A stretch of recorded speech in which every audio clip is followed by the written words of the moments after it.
24 তারিখে সবচেয়ে বেশি চাপ হবে। 24 তারিখ, 24, 25, 26। অনলাইন টিকিট তো 10-12 দিন আগ থেকে। আমাদের যাত্রী হবে 2 দিন, ভরপুর যাত্রী হবে 2 দিন। ওদের টিকিট দিয়ে করে দেবো আমরা, আমার টিকিট সবাই না করে দিতে টিকিট নেই, সবার একই অবস্থা। এখন ওখানে টিকিট আনতে হয় নাই, আরও কয়েকদিন পরে, আর সময় তো আরও আছে। বরিশাল, চট্টগ্রাম এগুলা প্রচুর যাত্রী হবে ঈদে, তারপরে ঈদের পরে আবার যাত্রী হবে, অনেক যাত্রী হবে। মানুষ ঘুরতে যাইব, ট্যুরে বিভিন্ন জায়গায় ঘুরতে যাইব। হ্যাঁ, অগ্রিম টিকিট আসলে আমরা দেই। অগ্রিম টিকিট শুরু করছে 2-3 দিন আগের থেকে। 28 তারিখে ঈদ না, 27 তারিখে, 26, 27 এই চাপ 2 দিন। 26, 27 তারিখে প্রচুর চাপ, এই আইসা কাটতেছে। আর অনলাইনে যারা জানে ওরা অনলাইনে কাইটা রাখতেছে ন্যায়। 26 সবচেয়ে বেশি 26 তারিখে।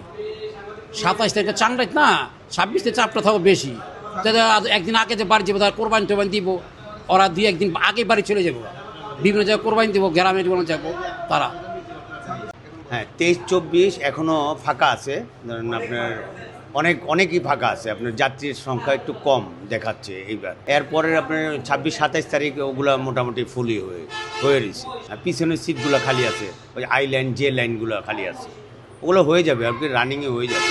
যাত্রীর প্রত্যাশা তেমন দেখা যাচ্ছে না। এই 2-3 দিন পরে বোঝা যাবে যে পরিস্থিতি কী পর্যায়ে যাবে।